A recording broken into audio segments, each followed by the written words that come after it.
Welcome in to the 48 Minutes Podcast on Believe.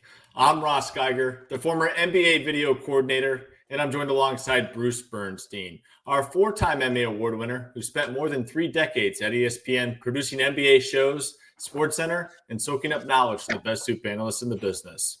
Also joining us is the 2-time Emmy Award winner, Michael Worldby Freer, who's a senior writer at Stat Factor, specializing in writing advanced statistical NBA reports for various announcers across the league.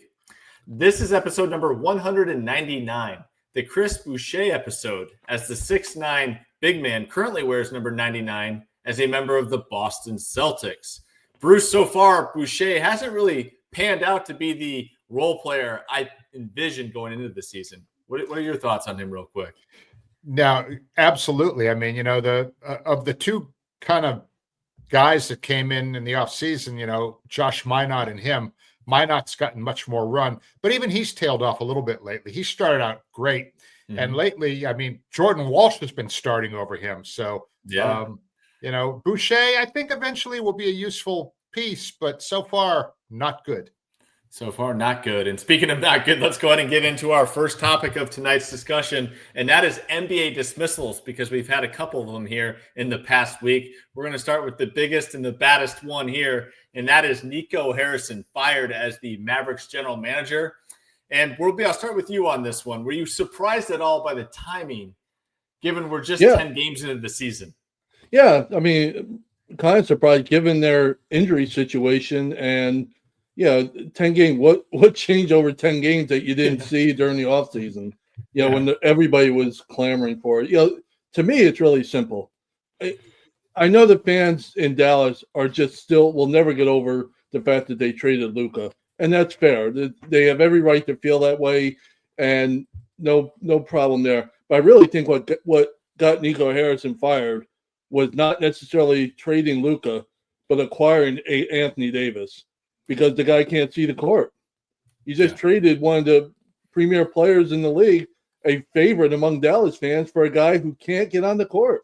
Played 5 games this year, played 9 games last season. So this is who you picked up for Luka. That's really the problem, because otherwise, what exactly are the Mavericks clinging to here this season? We knew it was going to basically be a rebuild. No Kyrie. AD's injury history made everything, every game he played iffy. And you got this unbelievable pressure of having, the youngest player in the league on your court with you. So I don't know what exactly changed from the start of the season to now that was so unexpected by this team that you had to get rid of GM.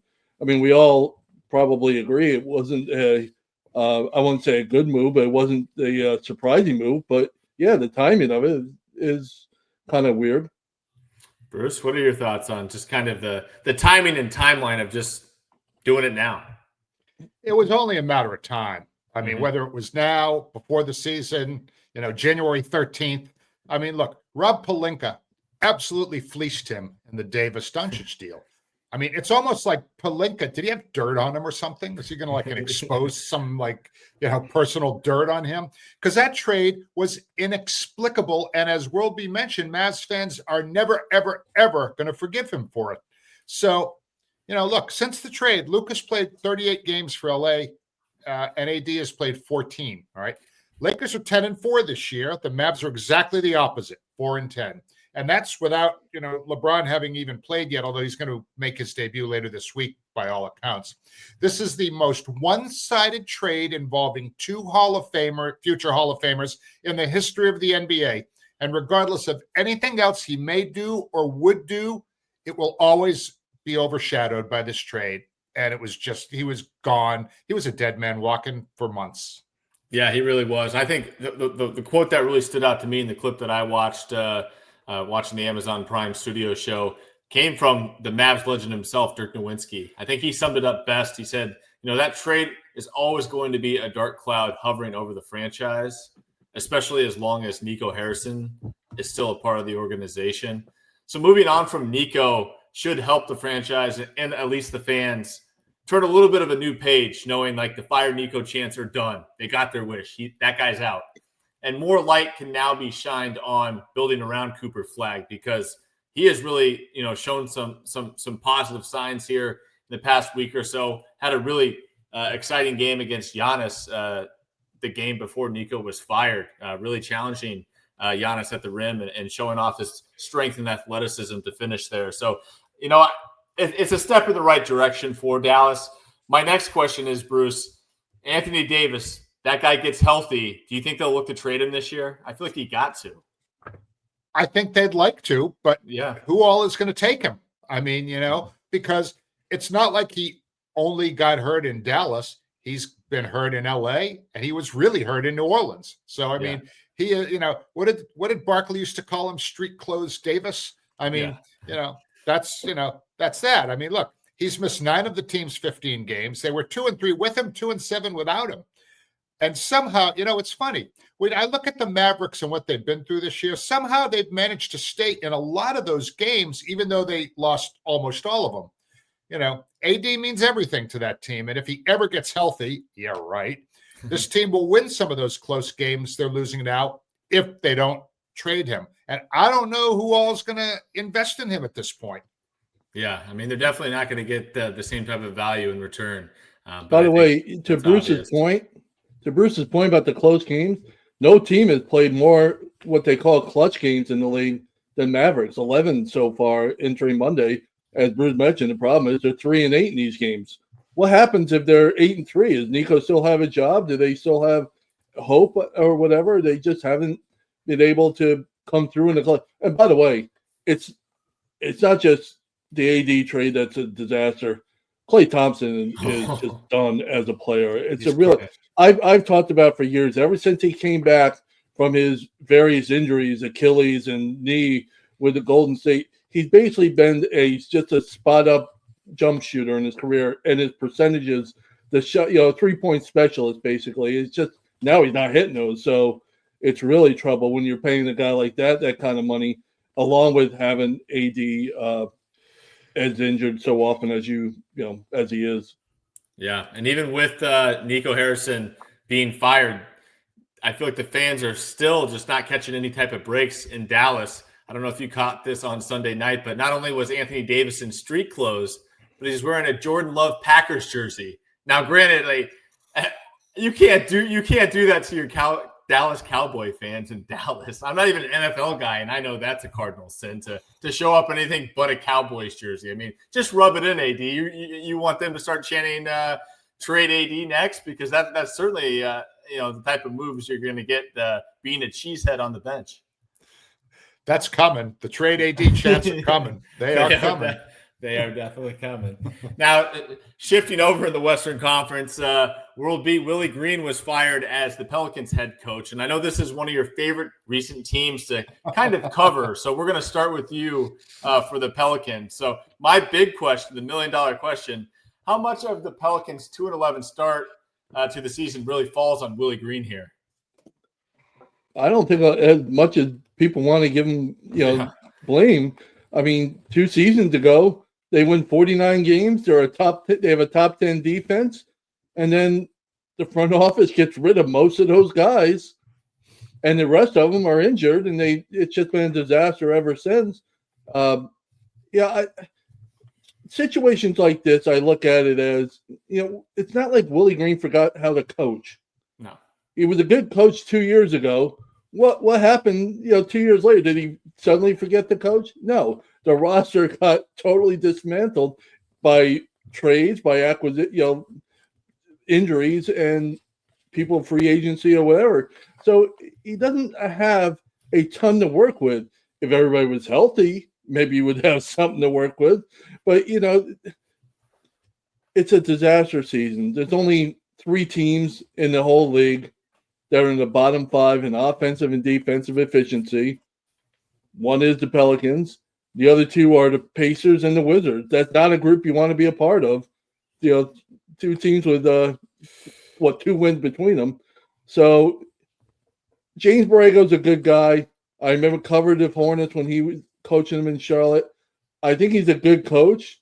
I don't know what exactly he's going to do differently than to get this team to win some games if your best players aren't able to get on the court. And by the way, They lose, to the Warriors on Sunday. That's the beginning of a stretch in which they have to play the Thunder, Nuggets, Mavericks, and the suddenly hot Hawks. There's not a lot of wins coming anytime soon for Coach Borrego. Yeah. Bruce, you got any answers for the Pelicans? I mean, is Borrego or any coach in the league able to coach Jordan Poole and Zion Williamson to success? Well, look, when they had that 49-33 season back in, I think it was the 23-24 season, Zion played a career best 70 games. He hasn't come close to playing 70 games since then. But his utter inability to stay on the court was a major factor in the bottom dropping out last season and so far this season. I mean, Zion's already missed 8 of their first 13 games. The team's just 2-11, as we said. And in many ways, Green is the victim of this coach killer, even though I'm not saying it's intentional on Zion's part. I am not saying that at all. But he's not out there playing, and he's killing Willie Green, or he killed Willie Green's tenure there. And, it's strange because it looked like Zion came into camp in great shape. He was thinner, but he still got hurt. And I don't know, between Zion and the aforementioned Anthony Davis, who spent 7 seasons in New Orleans, stars who play there sure get hurt a lot. Now, another factor here working against Willie Green, Joe Dumars didn't hire him. Joe Dumars took over for David Griffin. And, GMs, especially when a team is not winning, they want their own guy in there, okay? And it almost doesn't even matter, who their guy is. They're going to get the job. And look, Willie's still got a future as a head coach. He's only 44. He's coached 340 NBA games, and that's good. Get another chance somewhere. And it's perfectly normal what happened to him. Team's losing, GM didn't hire you. Hasta luego.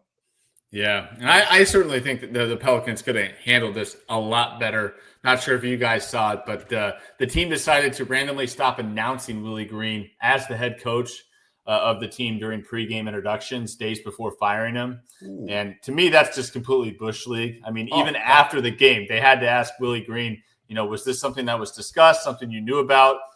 He took the high road here and had the class to be like, it wasn't, but at the same time, I'm just going to be focused on basketball as the coach of this team until told otherwise. But the fact that they just did that and pulled the rug out of them in the team introductions, just not a great look. You do better, New Orleans. No one deserves that type of treatment, especially not Willie Green, who did nothing but his best there with the roster that he was given and the situation at hand. So, is there a more embarrassing franchise right now in the NBA than New Orleans?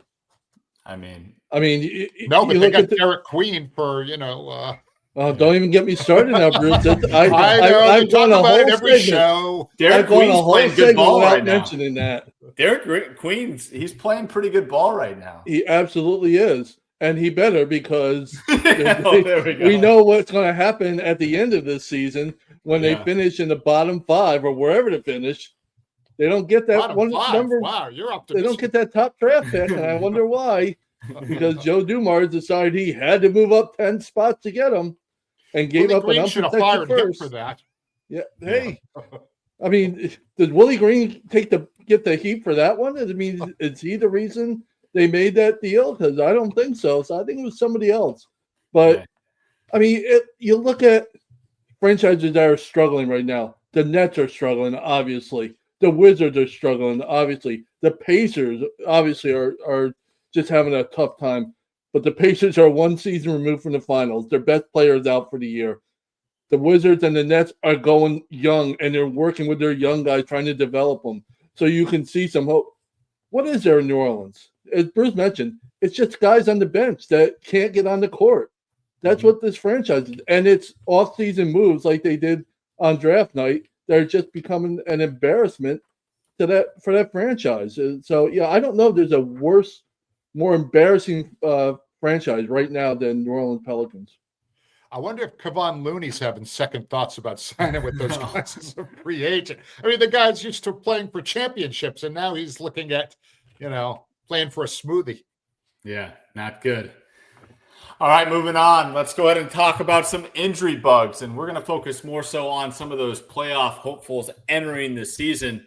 Bruce, let's start out with the Miami Heat because, boy, is this team kind of just doing what they always do in true Heat fashion. They're 7-6 on the season. Bam and Herro are practicing, but still have no timeline for the returns. But, I mean, they have a positive 3.1 point differential in the season. And it just feels like Coach Spo and Pat Riley are mad scientists at it again. I mean, this is a team that's leading the league in points per game. Yeah, and, Bam Adebayo left the game against Denver on November 5th with a left big toe sprain. And since then, the team's managed to win 3 of their last 5, despite allowing at least 131 points in each of the past 4 games. Now, in the 8 games Bam has played, Miami's opponents only scored 131. So his scoring, his rebounding, his defense, his screen setting have all been sorely missed. And with Tyler Herro also missing a bunch of time, he's yet to suit up this year. The team has still managed to lead the league in points scored, as you said. Yeah. Norm Powell has saved their butts. He's scoring 26 a game. And there are some bucket getters on the team. I mean, if you go down their roster, they have 9 players, if you include Bam, averaging more than 9 points a game. That's like big-time depth. But rebounding is their biggest weakness. Opponents are grabbing more than 15 offensive rebounds per game, most in the league.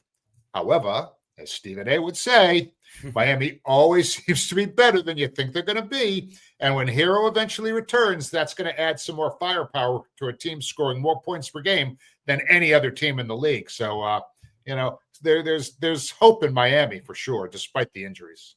Yeah, World B. Yeah, we talked about it in the preseason. I thought this team, the lineup looked a lot better than people were giving it credit for. The depth and the talent that they were putting on the court. But they need everybody healthy, obviously. They need Tyler Herro to get back if they want to really, the East being as wide open as we thought it was, or going to be, I should say. You wanted everybody on that. I thought Miami had a chance to compete with everybody healthy. The loss of Bam is really, he's having a lousy shooting season, by the way. Bam's just really struggling with his shot.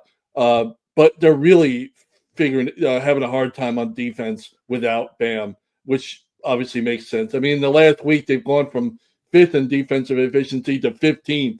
And as Bruce mentioned, giving up a ton of points, 126 points per 100 possessions over 3 games. Now, it came against Cleveland and New York, those 3 games, 2 teams that we know are pretty good offensively. So there is some some excuse for that. But they really need, if they want to compete, they need those 2 guys on the court.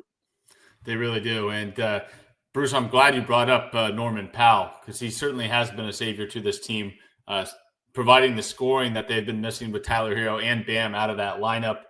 He has been a breath of fresh air for Miami Heat fans. And with that said, I want to talk about the team that desperately misses him, and that is the Los Angeles Clippers, as they got some unfortunate news, but not too shocking news. Brad Beal is out for the season.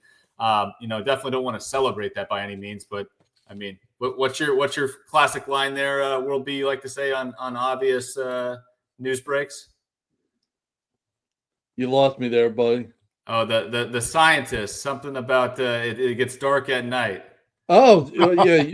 Oh, you're talking about the Clippers' injuries. Yeah, I mean, It's about, I say another shocking news. Scientists have discovered that it gets dark out at nighttime. Yeah, this isn't breaking news. Yeah, that the Clippers are dealing with injuries. Yep, and Brad Beal out with the hip fracture. Some unfortunate news on Sunday. Bruce, Derrick Jones Jr. suffered a knee injury in Boston that will keep him out at least 6 weeks, which was the report here on Monday afternoon. And, of course, Kawhi Leonard, someone who is definitely not shy of being on the injury list, remains out dealing with an ankle sprain. So, Bruce, you just watched your Celtics defend their home court on Sunday against this Clippers team, dropping the Clips to 4-9 in the early season. After watching that game, I'm just curious, was there any glimmer of optimism you have for this Clippers team moving forward? I mean, luckily for the Clippers, one of their other old dudes, James Harden, he keeps cooking, man. I mean, look, it's not leading to wins, but that man is still a walking bucket. In the game against Boston had like a 24-point lead on those guys. The Clippers came all the way back. Harden had 32 points in the second half, okay? He was just going absolutely nuts.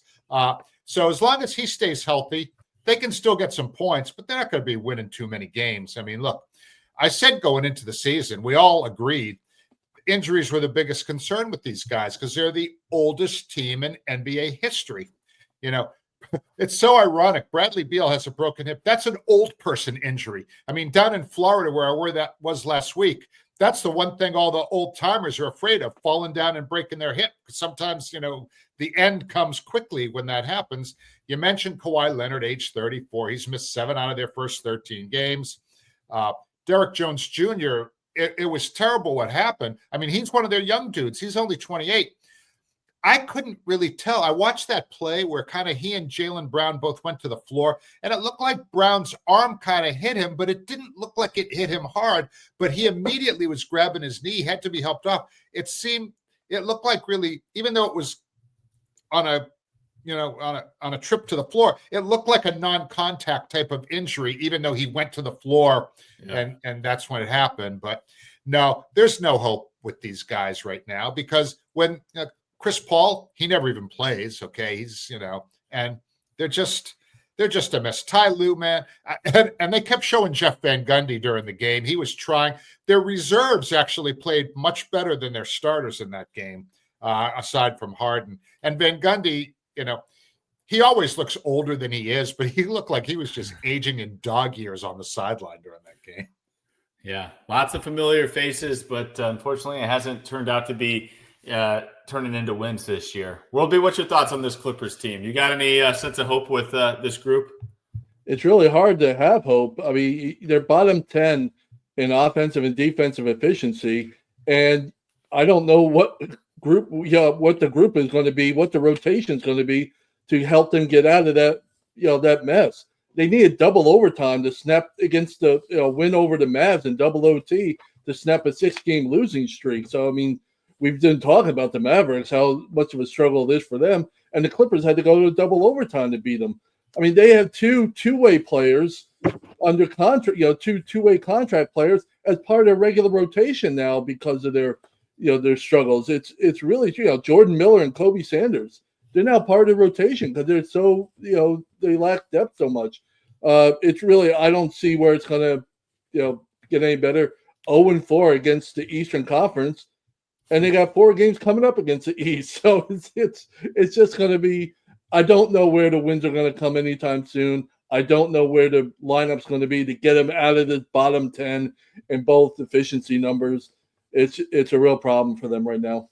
Yeah, it's a real problem. And the thing that concerns me the most, and I hope I'm dead wrong just for the fact of the product of watching Clippers games moving forward. But if they continue towards this trend of going, 4-9, the rest of the way pretty much throughout the season, at what point do these guys just shut down? I mean, we're talking about multi-millionaire superstars in the past that have boatloads of cash, not much left to prove, not much left in the tank anyway. Like, at what point do they just get distracted off the court or just kind of, mail it in? Because I could see that happening with this group. James Harden being one of them. Kawhi Leonard's in there. Brad Beal's now out. Like, at what point do some of these guys just, I'll show up for the paycheck, but, we're not very motivated at this point. We're 15 games back in the win column. Like, I don't know. That would be a concern of mine, especially in Los Angeles of all towns. So, hopefully they can turn this around and keep things a little bit interesting in the City of Angels. Now, next up, Bruce, we've got the San Antonio Spurs, who unfortunately, and this one just really hurts. Wemby missed his first game of the season on Sunday due to calf tightness. And then as of Monday, later in the afternoon, we learned he's out an expected 2 to 3 weeks. And you and I were talking pre-show about this, just the current concerns we have. Do you think he can meet the 65-game mark, or is there potential they could miss out on winning Defensive Player of the Year yet again this year? Well, if he's out for 3 weeks and is eligible to return around December 8th, they then have 9 days off, which I guess there's some tournament games in the middle. I don't know where they were as far as the play-in thing, whatever they call that stupid thing that they have during the season, the tournament. Vegas. NBA I totally never mind on that. But he'll have missed 11 games, okay, if he comes back around the time they're saying. That means he can only miss 6 more games the entire season and still have 65, which he would need to qualify. And considering I picked him for 2 major postseason awards, I'm glad I didn't put money on it. Hopefully he'll get healthy and stay healthy. But as Ross, you have mentioned, this guy's too important to risk anything. I mean, don't rush him back. They're way ahead of schedule, with their record. So yeah, I mean, and shout out to friend of the show, Luke Cornett, because when Wemby missed the game on Sunday, Luke started in his place. He had 13, 11, and 3 blocks in a 13-point win. That's nice production from the Cornett, whatever you used to call him. That's what we call him. Yeah. Now he's the French vanilla. That's right. Yeah. Roby, what's your, or just the vanilla? Wemby's out for too long. Yeah. Great point. I don't know if we can drop the French for now, unfortunately. Roby, what's your thoughts on this situation with the San Antonio Spurs and even just Wemby in general? Because I know that you'd be crushed too. Just the fact that if he doesn't qualify, we're reaching a point where it's just unfortunate. This guy's not going to have many awards to his resume. Yeah, it really stinks. I think we can all agree he's the biggest, most impactful defensive player in the league. I don't think there's really a close second right now. And the numbers are the numbers. I mean, teams simply do not want to try shooting at the rim when Wemby's on the court. I mean, they allow, when he's on the court, they give up like 10 points fewer per 100 possessions the Spurs do when he's on the court than when he's off. And they allow the second fewest shots at the rim in the league. There's just, it just doesn't, you just don't take it in there. Then never mind at the rim. Inside of 10 feet, teams don't want to take shots there. It's only about 33 a game. It's really ridiculous how much of an impact he had. Outside of Joker, he might be my favorite. Those two are my favorite players to watch night in and night out. So I want to see him on the court as much as possible. And here's the other thing.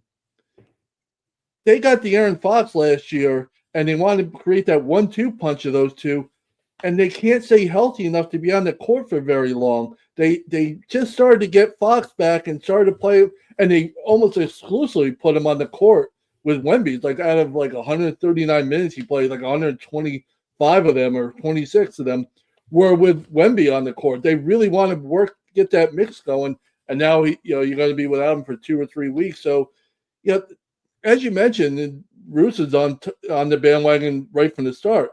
They have the potential to really be a tough team in the West, but they really need everybody to be healthy, and they need their best player to be healthy. And if he's not, it's not the end of the road, but it's really a disappointment because, like I say, he's one of my favorite players to watch in the league.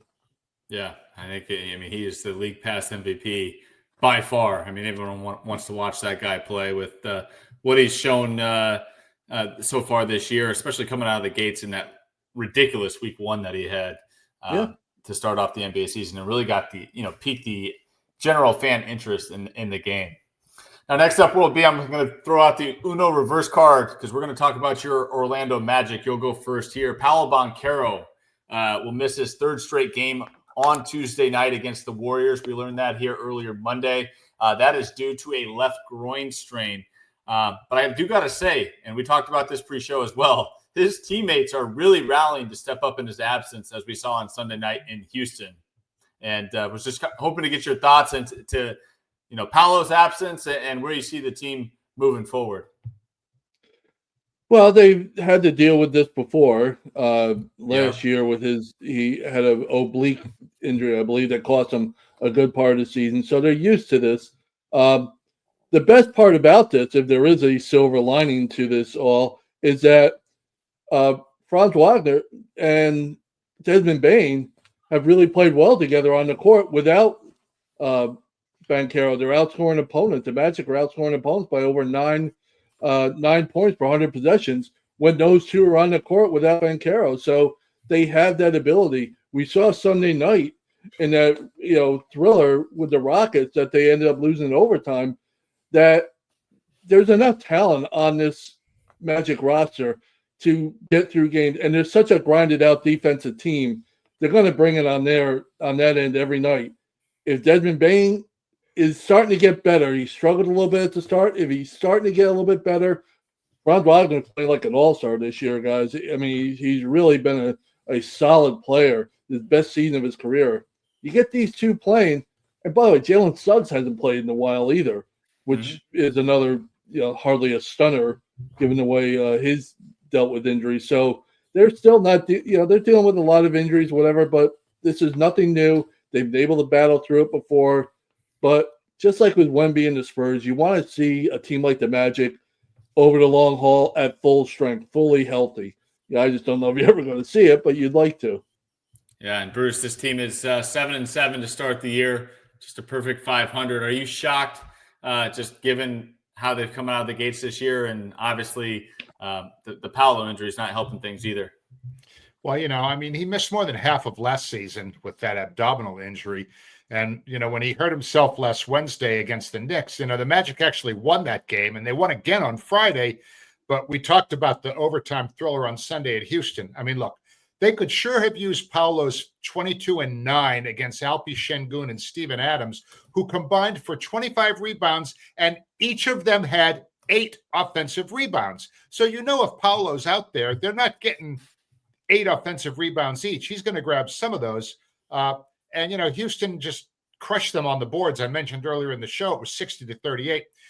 Tristan da Silva's a nice backup, but Paolo is a freaking physical presence and a big-time rebounder. So, Jamal Mosley needs him back soon. They've got 6 games in 11 days starting Tuesday against the Warriors. And his rugged style really is it epitomizes the Magic's team identity. And as we saw last season, any extended absence on Banchero's part can really gut this team, in spite of the fact that the other guys have stepped up, in particular, as will be mentioned, Wagner. Yeah, he definitely deserves an all-star nod as things are going right now for him with the Orlando Magic. All right, as we continue things here on 48 Minutes, let's go ahead and look at the NBA stock market, looking at the standings, looking into some teams here. And we're going to start out with our stock-up teams. And Bruce, no better place to start than right at the top with the Oklahoma City Thunder. 9-1 in their last 10 games. They're currently on a 5-game winning streak, and as of Monday night, they hold a comfy 19-point lead over the Pelicans. So it looks like it's about to be a 6-game win streak. What are your thoughts so far on the Thunder? They're a machine. I mean, they started the season 8-0, lost a game. Now they're on the verge of winning their 6th straight. That'll make them 14-1. They have no weaknesses. And it's hard to say their stock is up, because it's like, up from what? They've been at the top of the heap from day one last season up until now. I mean, and they have overcome injuries. Jalen Williams is yet to play. Chet Holmgren's missed 4 games. They crush opponents with their defense. They're 5th in scoring. I think Russ mentioned earlier in the show, their average margin of victory is over 15 points a game, tops in the NBA. I mean, I don't know any team that can touch these guys. And when Jalen Williams comes back, I mean, they could be looking, and I think World B mentioned this a couple of weeks ago, they could be looking at a 70-win season. Yeah, I mean, it's definitely in the cards for them. World B, what's your big takeaways from this team so far? Well, I am not getting off the 70-win mountain that I think they're you imagine we were talking about them, 63 wins, the over-under before the season, something like, or was it 65? we all basically took the under or whatever, I thought, just because we just how hard it is to achieve what they achieved last season. They could top it. It's just incredible. Bruce mentioned it. My favorite stat of the season so far, I thought I had one last week, but this one's even better, from NBA.com. The Thunder are number 1. They were number 1 in defensive efficiency last season. They're number 1 so far in defensive efficiency rating this season. And they're still the 5th most improved defense this season from last season. That's how freaking good they are in the defensive end. They're allowing almost 4 fewer points for 100 possessions than they did last season when they were the league's best defense by a wide margin, by the way. It was ridiculous how much better they were than everybody else last season. So they're so deep. They're outscoring opponents by over 9 points per 100 possessions when the MVP, SGA, is off the court. It doesn't matter. They'll beat you no matter what. Take the night off. It's getting to the point where the way to make it fair might be if OKC just plays with 4 in a game, and let's see how it turns out. Because they're just, like you said, going through opponents. 15.4 points per game difference margin this season. NBA.com came up with this other number too. That's the third best in NBA history through 14 games. The two that are ahead of them, the 96-97 Bulls and the 69-70 Knicks, both won titles. I had to get the Knicks reference in there because I don't know if I will anytime soon. But that's who they're up against. This is the level at which they're playing at. It's historic. It's not just 70 wins at this point. Can they challenge the Warriors' win total for a season? It doesn't seem to matter to them. They go out and compete every night. And how good are the Denver Nuggets this season? How great a season are they having? And they're not in the same class right now as OKC. That's how good OKC is. Yeah, nobody's in that class as of now. And Bruce, you had mentioned Chet and J-Dub, of course, being out injured. Alex Caruso has missed quite a bit of time too. And obviously when he's out there, he's super effective and a big part of that team come playoff time. So just all around impressive stuff by them. The amount of guys they have step up on a nightly basis, whether it's AJ Mitchell, Aaron Wiggins, you name it. They've got all these guys stepping up left and right. And SGA has not even had to play a lot of these fourth quarters, which is only going to help him come playoff time, the wear and tear of his body throughout the course of the season. So very good stuff there. Let's move on to some more not so obvious or at least more interesting teams to talk about. And that is the Atlanta Hawks. They are 8-2 in their last 10 games, 5-game win streak now after Sunday's win against the Phoenix Suns. And this was a team that, obviously was very hyped heading into the season, Bruce, and didn't come out of the gates really strong, but seems like they're finding their stride now. Yeah, they're becoming the team we thought that they would be at the start of the season. You mentioned the 1-3 start, the current win streak of 5 straight, which includes 4 straight wins on the road. I mean, they're 7-2 on the road overall, tied with OKC and the Lakers for most road wins. And the interesting part of this whole thing, since Trae Young has been out, the Hawks are 7-2, and you can see him being traded if the right deal comes along. Jalen Johnson's playing like an all-star. He leads the team in minutes played, points, rebounds, assists. Onyeka Okongwu has also been outstanding. He's scored 80 points in the last 3 games on 65% shooting from the floor. They're really kind of rounding into shape, and I would say Trae Young's future is definitely in doubt with that team. Yeah, I mean, they don't seem to be missing him right now and seem to be playing even better basketball without him. Worldly, what's your thoughts? Well, they completed that 4-0 West Coast road trip on Sunday with a miraculous comeback against the Suns, down 22 in the fourth quarter. They outscored the Suns 38-15 in 8.5 minutes. I mean, who does that? I mean, that's ridiculous. That's as good a comeback as you'll find this season.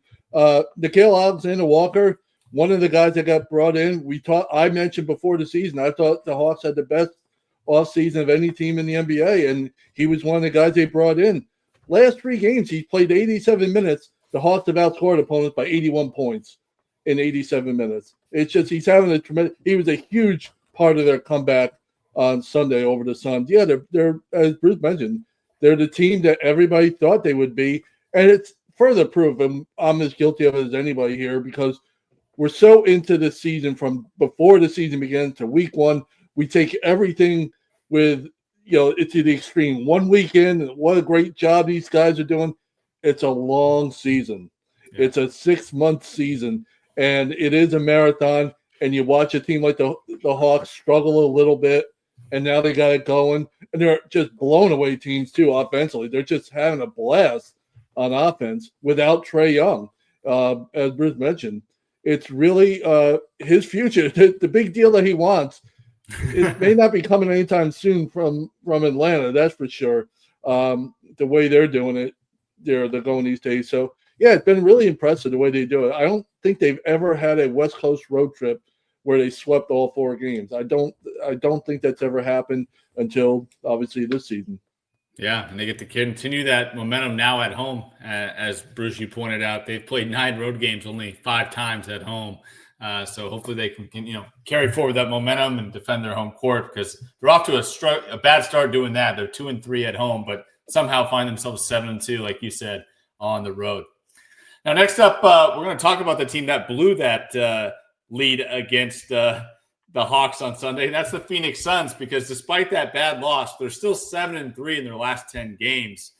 This was a team that I'll admittedly say I bashed after the first week of the season, and they only had one come from behind win against the Sacramento Kings, a team that certainly hasn't been very impressive this year. But the Suns, all of a sudden, even after, again, last night, 6-2 at home this year, Bruce. Phoenix has made naysayers like me look very, very bad with their early season success. Me too. They started 1-4, and they looked like a bottom feeder team. But as you mentioned in their last, you said they've won 7 out of their last 10. They've actually won 7 out of their last 9.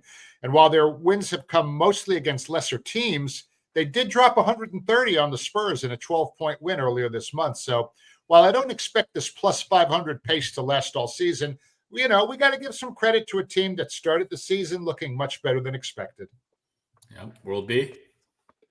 Well, yeah, they've exceeded expectations early on. We thought they were going to be a bottom feeder, but their offense is top 10 in efficiency, minus KD.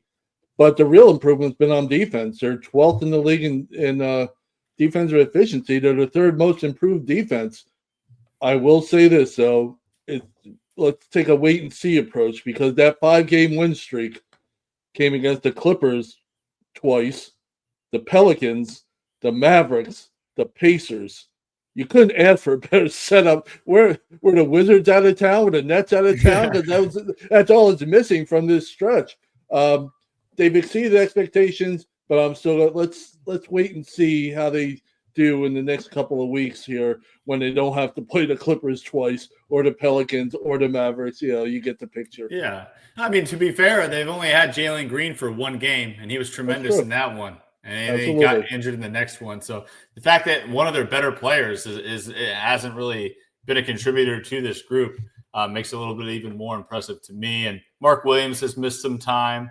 So they've, rolled out Nick Richards or Oso Ighodaro at the 5 position. And I mean, I got to give props right now to the fight, the energy, and just the overall leadership that young coach Jordan Ott is brought into this group. And hopefully they can keep it going in Phoenix, because boy, could they use some optimism with this franchise. So hopefully they can keep it going.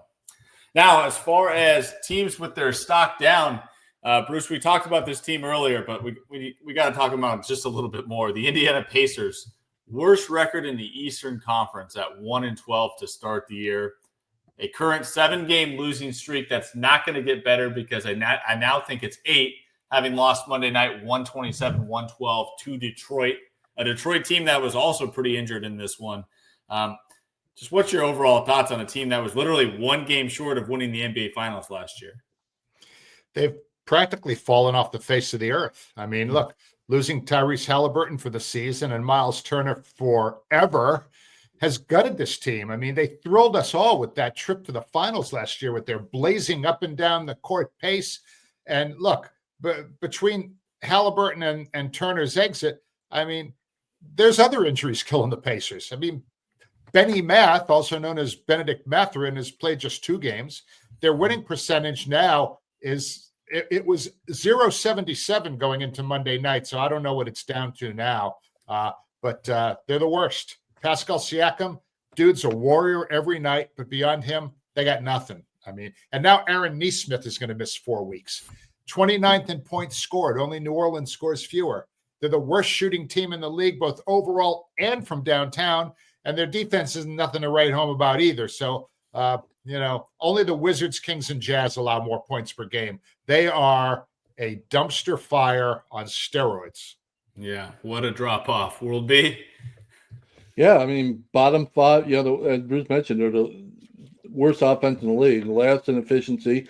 They're one of the 5 worst teams in defensive efficiency. That's never a good combo, as far as I can tell. Even if you don't know anything about efficiency, you don't want to be bottom 5 in both. I can tell you that. You mentioned the losing streak is now at 8. The previous 5 games of that 7-game streak before Monday, they were losing by an average of 25 a game. They have the league's biggest drop in field goal percentage from last season, both in the paint and from 3-point range. Those are your most efficient spots to shoot from. If you can't do it there, it's going to be a real problem. As I mentioned with the Suns and their, let's call it soft schedule, the Pacers actually, if you look at it, really had a tough schedule there.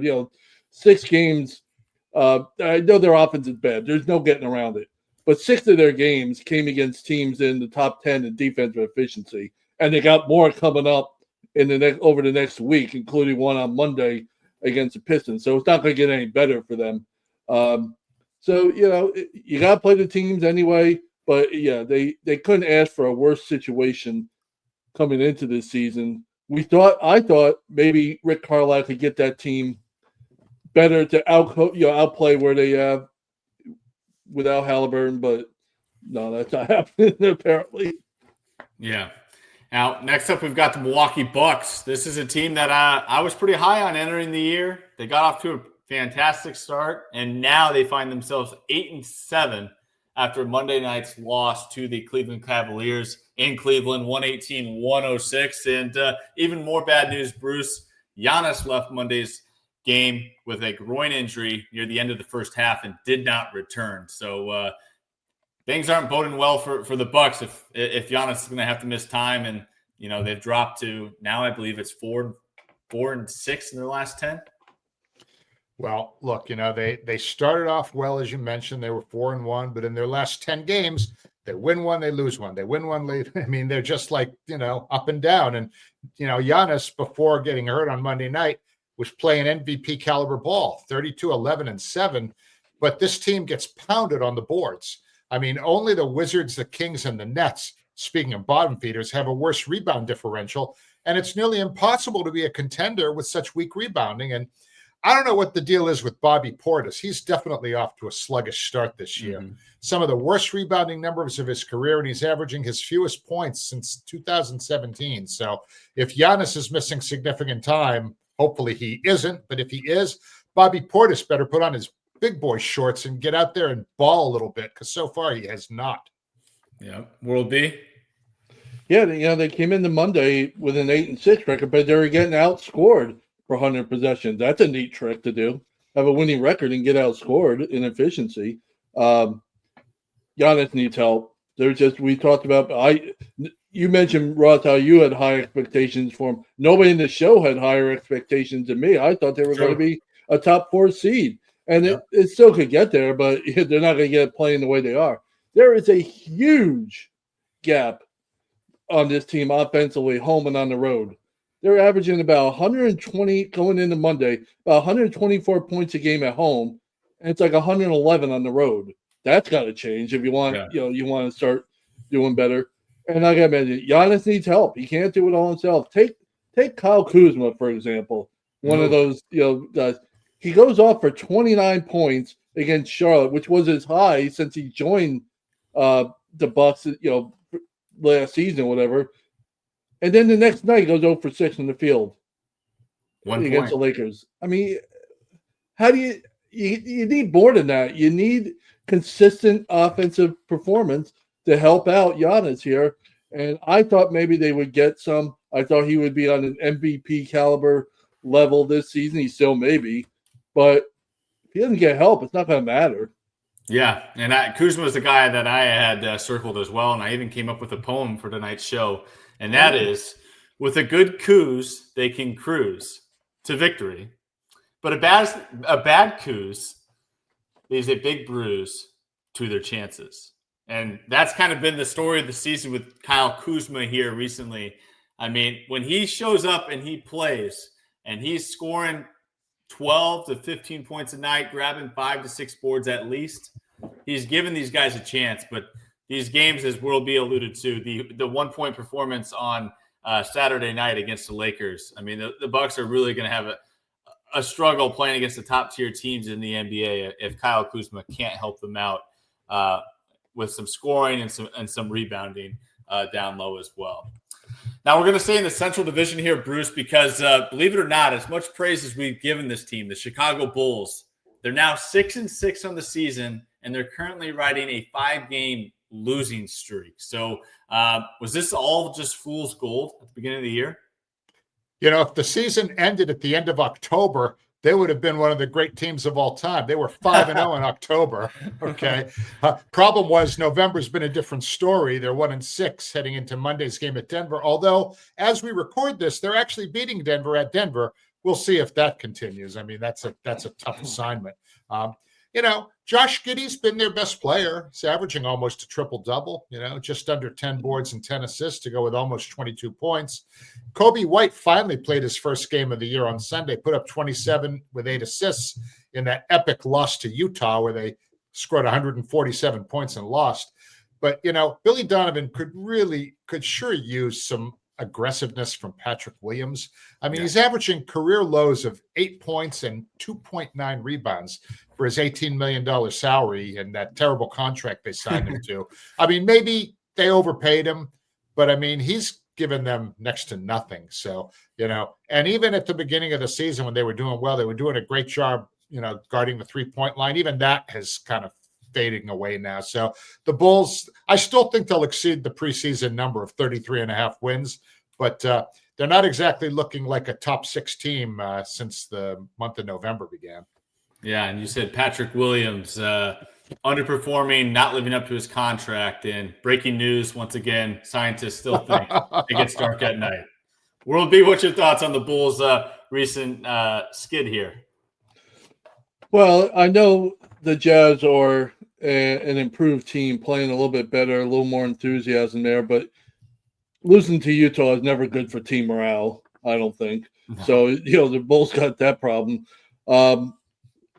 They're having a tough time beginning the games. Coming into Monday, their last 8 games, they've been outscored by 8 or more points after the first quarter in 7 of their last 8 games. I mean, you're playing uphill, and Bruce mentioned Kobe White. Having Kobe White back is a good thing. 14-14 from the line to get those 27 points. That didn't hurt. Let's see if that continues. They're going to win some games. The game Sunday night was really a tremendously exciting game, but it's not one you should lose. I don't care if you're in Utah or whatever. And credit to the Bulls. We're giving them stock down, but credit to them for coming out with some heart. Yeah. And on Monday night, coming off a terrible double overtime loss to Utah, come and challenge the Nuggets, on a Monday night. Good for them. That's the way you got to do it in this league, and that gives you hope if you're a Bulls fan that over the course of a long season, maybe they can get back to where they were. Yeah, and speaking of heart and a surprising start to the season, the last and final team on the stock down I want to talk about, Bruce, is the Portland Trailblazers. They're now 5-5 in their last 10, and now 6-7 on a season that they started out extremely hot. So is the honeymoon phase with Tiago Splitter over?